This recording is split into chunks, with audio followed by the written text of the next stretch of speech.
At dapat po yan ay imbestigahan ng Ethics Committee ng Senado. At siguro may papayo ko dito sa abogado ni Pastor Kibuloy na naghain ng Ethics Committee complaint pagdating ng 20th Congress dun sa Senado.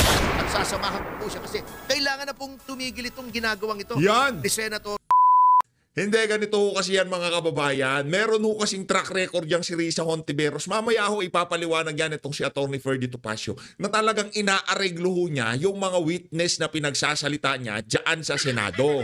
Ngayon, ito ho ang abangan natin mga kababayan. Ang paglantad nitong si alias Amanda. Kasi base ho doon sa pagsasalita nitong si alias Rene, nag-uusap-usap na daw ho yung mga yan.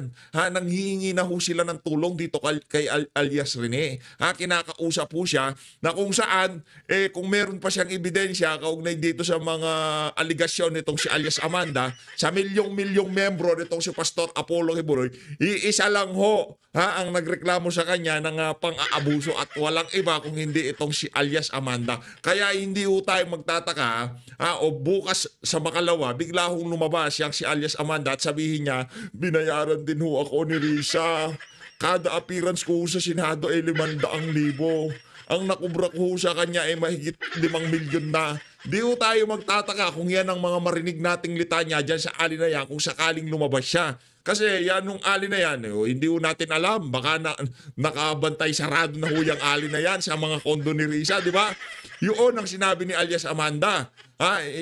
Ni alias Rene na itinago siya, mahilig talagang mangtago yung Risa Hontiveros na yan, na itinago siya sa mga kondo nitong si Risa Hontiveros. Doon siya pinatuloy nung kasagsagan noong hearing dyan sa Senado. Kaya abangan nyo lang ho mga kababayan ang paglantad nitong si alias Amanda.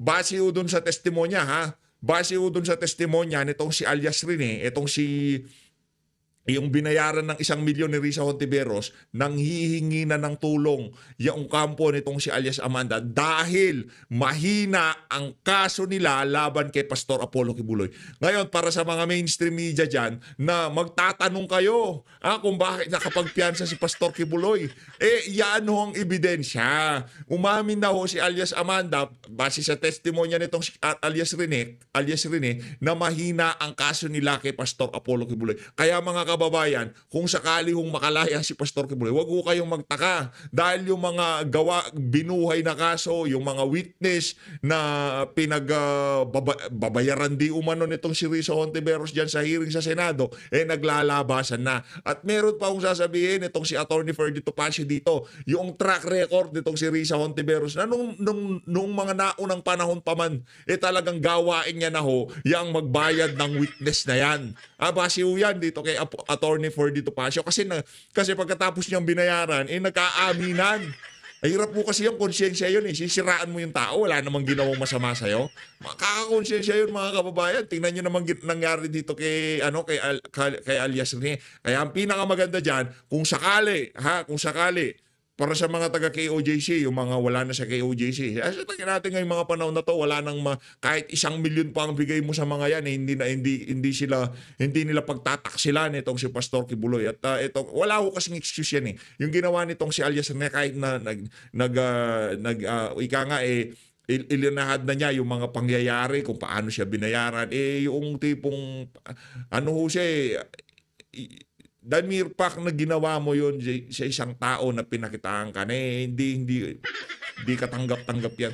Kahit na nag-viral ka, binawi mo lahat ng sinabi mo, merong mali sa'yo, Brad. Dapat, in the first place, noon pa lang linapitan ka ng mga individual na yan, staff ni Risa. Nagsalita ka na, linalapitan ako ng staff ni Risa.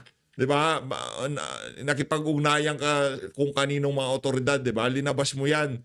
Mas bilib pa kami sa'yo. Kahit hindi ka nagkapera, at least yung paninindigan mo, hindi nayurakan dyan sa kakarampot. Hindi pala kakarampot. Milyon pala pinag-uusapan natin dito. My goodness! Milyong halaga. Nangangailangan daw siya noong mga panahon na yan. Okay, anyway, palakpakan pa rin natin. Binawi niya yung mga sinabi niya. Eto na nga mga kababayan. Kung bago lang ho kayo sa PH Updates, ang like at ang subscribe. Masaya na ho tayo dyan sa mga gusto sumali sa ating community. Yung join button nandyan lang ho sa baba. 894,000 subscriber na ho tayo. 94, pa 95 na. 5,000 na lang mga kababayan. Ewan ko ba bakit ang hirap nyong spellingin. Diba? Isang pindot lang ng subscribe. Isang pindot lang yan. Click. Ganun lang. Tapos na usapan. Diba? Ganun. Pindutin nyo na ho. Pa-birthday nyo na sa akin yan. Ano, may birthday ka na naman, PH. Ang birthday tayo sa September. Yan. September yung birthday natin. Pero yung secret na yun, syempre, di ba? Syempre, ano yan, ika nga kung merong Christmas countdown, merong birthday countdown ni PH. Paabutin na natin ng 900,000 bago birthday ko. Syempre, ganun. Ayun na nga.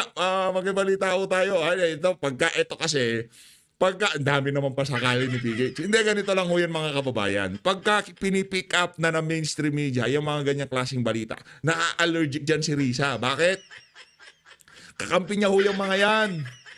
Pagka merong development sa kaso ni Pastor Kibuloy, mabilis pa sa alas 4, nakakontra yung mga mainstream media na yan. Di ba? Ito ang isa sa mga halimbawa kung gaano kakup siya mga mainstream media na yan. Ito sa politiko. Ito, paborito ko itong politiko na to. Ewan ko ba bakit. Sobrang mga kups kasi yung mga nasa politiko. Tignan nyo naman mga kababayan. Ang headline ho nila, lies. Lies! Kasinungalingan. Di ba? Tignan nyo mga yan. Risa Hontiveros denies paying witness versus Kibuloy. Di ba? Hindi ho nila, yung kanilang headline, hindi man, anong lies? Anong kasinungalingan? Hindi nyo ba papaliwanag? Oy, politiko, hindi nyo ba papaliwanag sa mga viewer nyo kung ano yung mga lies na sinasabi nyo? Anak ng Petrang Garapata, mali ho yan. Hindi ho ganyan yung tamang pagbabalita. Turuan ko kayo kung paano magbalita. Ito, ganito magbalita. Ito panoorin nyo yung GMA para hindi kayo napapagkamalang bayaran kayo dyan sa politiko, mga walang iya kayo. Ito, game. Ganito magbalita. Game. Binawi ng isang nakilalang alias Rene ang mga aligasyon laban kay Pastor Politiko, makinig kayo ha. Pumupuro na kayo sa akin, mga walang iya kayo. Ganito ang parehas na pagbabalita. Ipaliwanag nyo muna kung ano yung lies, hindi yung bibira kayo kagad ng lies. Kaya kayo na pagkakamalan eh. Lahat ng comment sa mga post nila, bayaran. Yun yung nababasa natin, bias. Mga walang iya kayo. Apollo Kibuloy at pagdawit sa magamang Rodrigo at Sara Duterte. Binayaran lang umano siya ng 1 milyong piso ni Senadora Risa Hontiveros. Tinawag Itong si Tita Mel, 1 milyong piso. Yung parang dati, parang lungkot na lungkot siya. Hindi nyo ba gusto binabalita nyo? Ganun o. The truth will set us free. Ganun lang naman yan. Ganyan o. Ang katotohanan makakapagpalaya kay Pastor Kibuloy. Ganun lang o. Huwag ko kayong magtaka kasi gagamitin yan eh. Pagka pinalaya si Pastor Kibuloy, ibibigdilo nila yan. Sigurado. Ngayon, at least, masiset na natin yung kaisipan ng ating mga kababayan. Kaya nakalaya si Pastor Kibuloy sa kadahilan ng mahina ang kaso at gawa-gawa lamang yung mga aligasyon laban sa kanya. Diba? Wala na akong katakataka doon. Malinaw ho yan. Tuloy. naman itong kasinungalingan ng Senadora. Nakatutok si Sandra Aguinaldo. Pebrero noong nakaraang taon nang iharap ni Senadora Risa Hontiveros sa pagdinig ng Senado ukol sa mga umunoy pang-aabuso sa mga miyembro ng Kingdom of Jesus Christ ang isang lalaking nakatakip ang muka at pinakilala bilang si alias Rene. Si alias Rene ay hardinero raw sa Glory Mountain property ni Pastor Apollo Kibuloy sa Davao City na nakaranas daw ng pananakit sa kamay mismo ni Kibuloy at sexual na pang-aabuso sa ibang miyembro ng KOJC. Nako. Pero isa sa pasabog na pahayag noon ni alias Rene ang nasaksihan raw niya nang dumalo umuno kay Kibuloy sina dating Pangulong Rodrigo Duterte at noy Davao City Mayor Sara Duterte. Minsan po pumupunta din po doon si former President Rodrigo Duterte Yan. at former Mayor, Davao Mayor Sara Duterte. At pag umaalis na po sila doon sa Glory Mountain, dala na po nila yung mga bag. Na siya pong bag na nilalagyan po ng mga baril. Yun o yung sinabi. Wala naman ng baril. Wala akong bag. Ba't ka umiiyak? Kasi nakukonsensya ako sa sinasabi ko. Hindi totoo yun. Pinapasabi sa'yo. Okay lang yan, Brad. Di ba? Pagkatapos ng hearing na yan, binigyan ka naman ng 500,000 piso, di ba? Yung extra effect na iyak, another 500, 1 million. Anak ng toko. Kita mo ng sarili mong mata na inilabas ang laman ng mga bag at ang lamang ito ay mga baril na iba't ibang klase. Yes po, Madam Chair. Pero ngayon sa isang Ano yun? Ano yun? Sasabihin niya, oy, Karen, halika dito. Ay, iba yun si Karen sa Tacros yun, yung maganda yung sa, ano yun, sa DCWB. Okay. Ito si Alias Rene, halika rito. Buksan ko baga. Tetestimonya ka. One of this day, pupunta ka Senado. Tetestimonya mo to. Ito. Anak ng toko. Ano yan? Si BP Sara, tatay di kong pa magbubuhat ng bag. Anak ng toko. Ang dami. Doon pa lang sa ano na yon, testimonya na yon, na-debunk na huyang mga kabalbalan na yan. Pero iba pa rin talaga pag nanggaling kay Alias Rene. At abangan nyo mga kababayan, yung manggagaling kay Alias Amanda. video na pinost sa YouTube at Facebook account ng isang pagtanggol Valente, lubutang ang isang lalaking nagsasabing siya si Alias Rene. Nagpakilala siya bilang si Michael Maurilio at binawi ang kanyang mga alegasyon sa pagdinig ng Senado. Ako po yung witness, kinuwang witness ni Sen. Risa Ontiveros na yan, nakatakip yung muka. Pero ngayon, hindi na sapagkat nagsasabi na ako ng totoo. Lahat ng sinabi ko at kasama ko doon na nag-witness sa Senado ay ginawa lamang ni Sen. Risa upang papagsakin si Pastor at ang buong kingdom. Aniya, dinagdag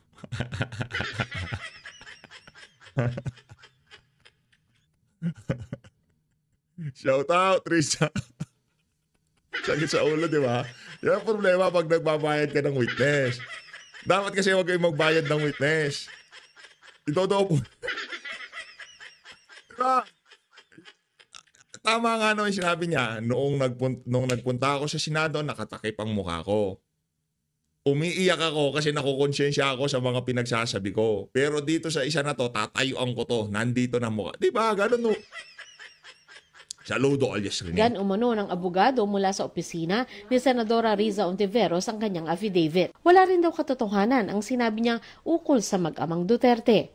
Nandun din yung aligasyon na sa di umano ay nasaksihan ko tungkol sa mga baril na sangkot sina Sara Duterte at dating Pangulong Rodrigo Duterte na hindi naman totoo dahil wala naman akong nasaksihan na ganoong pangyayari. Sabi pa ni Maurilio, binayaran umano siya ng 1 milyong piso para sabihin ang mga bagay na ito. Pinatira din daw siya sa isang kondo nung panahon na yon. Ang mga sinabi ngayon ng nagpakilalang si Alias Rene, tinawag ni Ontiveros na kasinungalingan. Lahat daw ng witness na iniharap sa Senate hearing tungkol kay Kibuloy ay malaya at voluntaryong nagbigay ng kanilang testimonya at mga ebidensya. Naku, ganyan din sinabi mo. Ganyan din sinabi mo noong pinaharap mo yung mga testigo doon sa kaso ni Kian De Los Santos. Ganyan din. Voluntaryo. Maya-maya kumakanta, Parmali. Parmali. Doon sa Parmali, anong sinabi? Ganito kaya, hindi totoo yung mga sinabi. Ganyan, narinig na rin namin yan, madam, na sinabi mo na wala kayong binabayaran. Pero yung mga witness na ilinalatag mo, kaya pagkasakali, ito nakakatakot dito, yung mga witness laban kay Alice Go, gano'n kaya kaano yan? Magkano kaya sa House of Representative, hindi pa to ang tamang panahon para magsikantahan yung mga witness na pinagsalita nila doon. Anak na to. Sabi nitong si Alias Rene, anong perjury? Hindi naman sila nag-oath, di ba? Basta pinagsalita lang sila doon. Nag-oath ba yung mga yan? Hindi, walang ano yan. Kumbaga, sinumpa ang salaysay lang, walang oath. Nag-oath ba sila? Hindi ko alam, nakalimutan ko na. Pero kung ano man yan, kung sakaling nag-oath ka doon, tapos yung sinumpaang salaysay mo, binaliktad mo, makakasuhan ka dyan, Brad. Mayayari ka dyan. Pero kung yan talaga ang totoo, kahit makasuhan ka, tayuan mo. Kasi kung alam naman ni Risa na binayaran ka niya, hindi ka niya kakasuhan kasi pagdating sa korte, mayayari siya. Di ba? Ang tawag doon, tampering of witness. Yari si Risa Lahat dito. daw ay may paper trail at pinatunayan Ito ang isa sa mga magiging dagok sa ambisyon niyang magpresidente. pati ng ilang ahensya at opisyal. Handa raw silang ilabas ang iba't ibang screenshot at video sa tamang panahon. May Yun rason na. daw sila para maniwala na pinilit o binayaran ito para madiskaril ang mga criminal proceedings laban sa pastor at pagbantaan ng kanyang mga staff at iba pang witness na nagsalita laban kay Kibuloy. Naghahanda na raw sila ng Grabe naman kayo. Pagbantaan ito naman si Senator Risa Hontiveros. Nakakulong nga si Pastor Kibuloy. Di ba nga, yung mga abogado nyo dito kay alias Amanda, gustong ipadisbar itong si Atty. Torjong kasi talagang ginagamit ng kampo ni Pastor Kibuloy yung pangil ng batas. Walang pwersa, walang pananakot, wala kung ano pa man. Si alias Amanda na mismo umamin, napakalakas ng abogado, napakagaling nitong si Atty. Torjong na pinpoint niya yung mga kasinungalingan sa mga aligasyon laban kay Pastor Kibuloy. Yun mga kababayan, ha? Ano yan, yung kay Risa na yan, pinapahina. Alam nyo na nahihina. Hindi naman pinapahina, matagal nang mahina. Anong toka kaya yung mga nagpabudol dyan nung nagdang eleksyon at hindi nag-Duterte, hindi sinama si Pastor Kibuloy, sinasabi nila Duterte supporter sila, siya sa atin yung maayos sa inyong mga sarili. Kung talagang Duterte supporter kayo, kasi yung hindi nyo binoto, yung ang nagsasakripisyo dahil sa kanyang naging pagsuporta. Kung mayroong isang taga-suporta ni Tatay Digong ang nagdurusa ng napakatindi sa ating lahat ng taga-suporta niya, isa ho yan si Pastor Kibuloy. Yan, tandaan niyo mga kababayan. Siya ay nakakulong dahil sa pagsuporta sa mga Duterte. Ngayon kung tumakbo siya sa nanais na makatulong kay dating Pangulong Rodrigo Duterte at hindi nyo binoto, nako. Tingnan yung mga sarili nyo kung talaga mga taga-suporta kayo. Ganun legal naman. na hakbang laban sa anyay harassment at intimidation. Hindi raw nila palalampasin ang mga nasa likod ng pananakot na ito. Sinusubukan pa namin kunin ang panig ni Kibuloy at ng mga Duterte. Huwag nyo nang kunin ng panig. Ako na lang. Kunin yung panig ko. Mag-usap-usap tayo. Mag-meeting tayo. Pero natin, sama natin si meeting niya, si alias Rene, si alias Amanda, tapos i-broadcast natin, i-live natin. Alias Amanda, makipag-ugnayan ka lamang sa PH Update at namin na i-accommodate ka namin kung ano man ang gusto mong paglalahad na sasabihin, welcome ka dito sa PH Update. Alias Amanda, pero dito walang bayad. Wala akong pambayad sa'yo ng 500,000 pesos, Basta maglalabas ka ng video mo, ipakita natin sa ating mga kababayan yung katotohanan, hindi yung mga kasinungalingan at hindi yung 1 million pesos na galing kay Risa. Okay? Yan na, dito na ako tayo. Pagka ito, bumalagbag to, Itong si Atty. Ferdy Topacio, palakpakan muna natin. Mahusay yan, mahusay. Idolo. Ika nga, idolo din ho natin. Okay? Handa na ho ba kayo? Teka lang. Ayusin lang ho natin ng konti. Yan. Nako, Risa Hontiveros. May kalalagyan ka dito sa isa na to. Yung pangarap mo, madam. Ito na. Yan na. Ito na. Game. Alias Amanda. Susunod ka na. Game. Nakatakot Ay, naman, nako. attorney. Itong problema nga rito kasi sa mga tao rito sa ating pamahalaan o katulad niyan si Risa Hontiveros. Yan. Diba may lumabas na witness na siya daw ay binayaran para siya ay mag-testify kay Apollo Kibuloy laban Yan. Pastor Apollo Kibuloy. Alam niyo po, hindi na po ako nagugulat dyan Kasi ako personal, may nakausap kami na mga witnesses na binayaran. Sinasabi nila na binayaran sila ni Risa Hontiveros. 2 instances, personal. Kausap ko unang-una yung kay Kian. Yung na-convict naman yung mga pulis. At talaga naman kung may kasalanan, karapat-rapat naman talagang ma-convict. May justice. May justice. Pero noong una, may dumapit po sa amin ni Congressman Jing Paras. Ayan, buhay na testigo ni Congressman Jing Paras.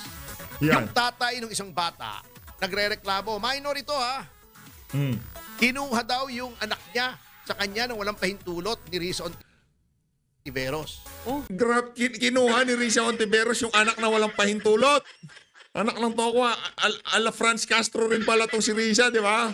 Nangunguha ng anak na walang pahintulot. Base yan kay Atty. Ferdy Topacio. Atty. Ferdy, tuloy mo. So lumapit kami sa CIDG. Kasama namin yung tatay, nagreklamo. Kaya yan, kasama yung isang opisyal ng CIDG, kasama yung VACC, o yung Volunteers Against Crime and Corruption, kasama si dating Congressman Jing Paras. Pumunta kami sa Senado para kausapin ni Senator Risa Hontiveros. Natakot yata nung nalaman may CIDG, hindi kami hinarap, wala daw. Sabi noong staff niya. Although, sabi ng mga tao roon, nandun daw. Hindi na namin pinili, siyempre. Ano man nating bastusin yun, senador yun eh. Senator of the Republic. That's number 1, ha? Number 2, yung sa Farmally. Farmally, hinarap namin yan. sa media. Yung isang witness na sinabi, binigyan siya ng pera, binigyan siya ng e-bike ni Risa Hontiveros sa pamamagitan noong abogada na connect. Nako, natalo yung natalo tong si alias Rene. Matindi pala yung isa-isa. Pera, e-bike, at ano pa kayang binigay dito sa isa na to? Hindi, nasa kasi, nasa dugo ni Risa. Nananalaytay sa dugo niya. Hindi lang ngayon nangyari yan. Kaya lahat ng kinandak niyang hearing dyan, mula kay Alice Go, kay Pastor, hindi natin kinakampihan dito si Alice Go. Kung di siya Pilipino, hindi talaga siya dapat tumakbo. Pero gaano katotoo yung mga idinatag noong mga di umanong witness ni Risa doon sa pagdinig na yon. Di ba? Gaano katotoo? Magkano ang binayad? Yari tayo dyan. Kay Risa Hontiveros, miyembro ng kanyang staff. Ayan, nasa akin pa yung video.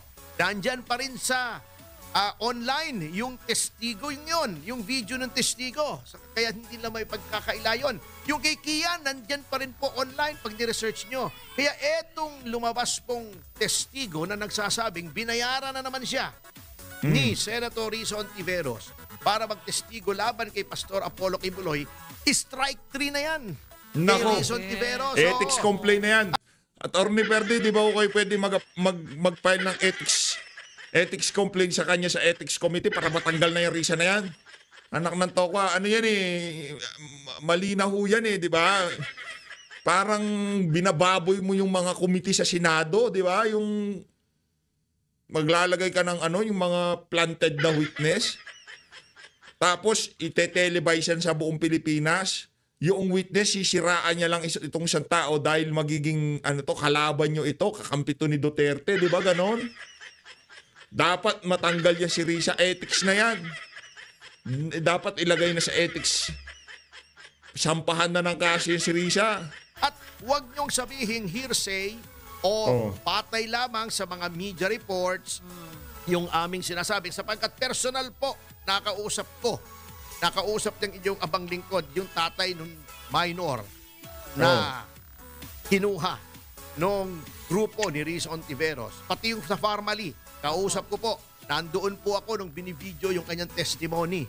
Nandoon po ako. Kaya, etong pangatlo, hindi ko alam ito. Nakita lang sa media. Pero, ako'y naniniwala sapagkat because of pattern sa batas, sa law on evidence, admissible. Hinahanap ko yung ibang mga witness na kumanta laban dito kay Risa na binayaran daw sila. Gusto ko nga, nahanap ko, di ko makita Tulungan nyo naman ako. Kung alam nyo, i-send nyo na lang sa akin para magawa natin, para magawa tayong compilation ng mga witness na binayaran ni Risa. Yung mga previous acts to prove pattern.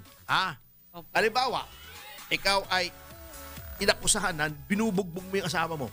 Nako, yung mga nambubugbog ng asawa, yari kayo dyan. Yung girlfriend mo. Okay. Paglalakad nako, girlfriend pa lang binubugbog na. dating girlfriend mo na sinabi, nabugbog din po ako. Hindi yun pwedeng ebidensya na guilty siya na binugbog niya yung kasalukuyan niyang girlfriend. Pero, evidence yun to show pattern. Pattern of behavior. At ang pattern po ng behavior ni Risa Hontiveros ay talagang mahilig po siyang magbayad ng testigo. At dapat po yan ay imbestigahan ng Ethics Committee ng Senado. At siguro may papayo ko dito sa abogado ni Pastor Kibuloy na naghain ng Ethics Committee complaint pagdating ng 20th Congress dun sa Senado. At sasamahan ko po siya kasi kailangan na pong tumigil itong ginagawang ito Yan! ni Senator. Nako, sasampahan na ng ethics complaint. Palakpakan natin itong si Atty. Ferdy Topacio. Nice. Good job. Ayos. So, at saka Risa, demanda mo ako ng libel ha para mailabas ko yung mga testigo na nagsasabi na binayaran mo sila. Andyan pa rin yan. Risa, sige, banatan mo ko. Mag-upakan tayo. Bago may sasabihin pa sila, kaya daw tinitira, inuupakan ng iba si Risa Hontiveros, threat daw kay Sara Duterte. Sa Threat? 2028, haler, Sara Duterte Kapal ng po, mukha mo, naka 33 million votes. Si Risa, both times. Natalo pa nga yan sa Senado di ba? Both Kapal ng times. mukha mo, nanalo siya. Kulelat siya. So anong threat ang pinagsasabi nyo? Pero Abangan attorney, si alias gagawin Amanda. na lang kung sino ang maupo. Oo, Doon tayo maghintay.